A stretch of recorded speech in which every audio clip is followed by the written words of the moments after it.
Ini tugas sangar Kepala BIN Budi Gunawan. Mahfud MD tanya Arteria Dahlan berani ancam. Beranikah saudara Arteria bilang begitu kepada Kepala BIN Pak Budi Gunawan? Pak Budi Gunawan tuh anak buah langsung presiden, dia bertanggung jawab presiden, bukan anak buahnya Menko Polhukam. Tapi setiap minggu laporan kayak ini resmi, info intelijen kepada Menko Polhukam. Coba saudara bilang ke Pak Budi Gunawan, Pak Budi Gunawan, menurut Undang-Undang BIN bisa diancam 10 tahun penjara, berani enggak? Menurut pasal 44. Tiba-tiba Prof mencoba membenturkan saya dengan yang amat saya hormati Pak Budi Gunawan tadi. Bagi saya, takdir saya, kalaupun saya harus berhenti di sini, saya berhenti, Prof. Mimpi saya jadi anggota DPR. Nggak pernah saya punya cita-cita. Saya tidak takut kehilangan jabatan. Dan saya tidak bisa diancam-ancam. Kalaupun hari ini nanti setelah ini pimpinan saya mengatakan Arteri berhenti, ya saya berhenti, Prof. Nah, sedulur tahu nggak siapa itu Pak Budi Gunawan? Ini seru, Lur. Ya, Pak Budi Gunawan itu adalah Kepala Badan Intelijen Nasional. Tapi yang lebih penting dari itu, Pak Budi Gunawan ini adalah orang dekat dan orang kepercayaannya Ibu Megawati, Ketua Umum dari PDI Perjuangan. Nah, pertanyaannya sekarang, apakah Pak Arteria yang suka ngancam-ngancam pakai hukuman itu, ngancam Pak Mahfud MD dengan hukuman 10 tahun penjara, apa dia bakalan berani ngancam Pak Budi Gunawan yang ngelakuin hal yang sama dengan Pak Mahfud MD? Ya, kalau sama Pak Budi Gunawan, pastinya ya Pak Arteria ini ya bakal lebih mengkerut maning lah, Lur.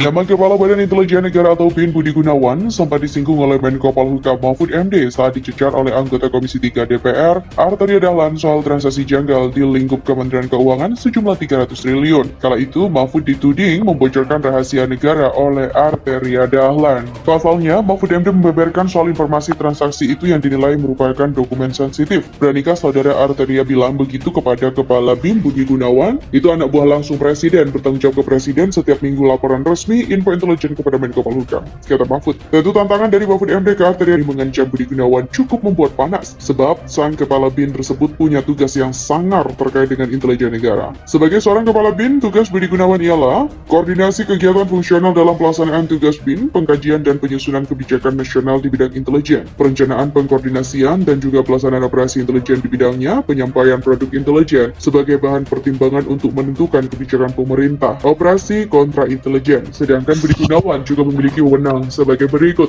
melakukan penyadapan, pemeriksaan aliran dana, penggalian informasi terhadap sasaran yang memiliki kaitan atau keterlibatan dengan kegiatan yang mengancam kepentingan dan juga keamanan nasional yang terdiri dari ideologi, politik, ekonomi, sosial, budaya, pertahanan dan keamanan, dan juga sektor kehidupan masyarakat lain. Sektor yang dimaksud termasuk pangan, energi, sumber daya alam dan lingkungan hidup ataupun kegiatan terorisme, separatisme, spionase, dan sabotase yang mengancam keselamatan, keamanan, dan kedaulatan nasional, termasuk yang tengah menjalani proses hukum. Sebelum didapuk menjadi Kepala BIN, Budi Gunawan merupakan seseorang anggota Polri. Ia juga dipercaya untuk menjadi ajudan wakil presiden pada 99 sampai 2000 dan Presiden RI pada 2000 sampai 2004 di masa pemerintahan Megawati Soekarno Putri. Ia juga pernah menjadi Kapolda Bali tahun 2012, di mana karirnya semakin melejit ketika ia ditunjuk sebagai Wakil Kepala Kepolisian Negara Republik Indonesia untuk periode 22 April 2015 hingga 9 September 2016. Di Budi di luar dunia penegakan hukum dan intelijen juga terlibat dalam e-sport. Adapun pria kelahiran Surakarta, Jawa Tengah ini merupakan Ketua Umum Pengurus Besar e-sport Indonesia. Kala menjabat sebagai Kepala BIN, Budi Gunawan banyak berkontribusi di berbagai isu negara seperti pandemi COVID-19,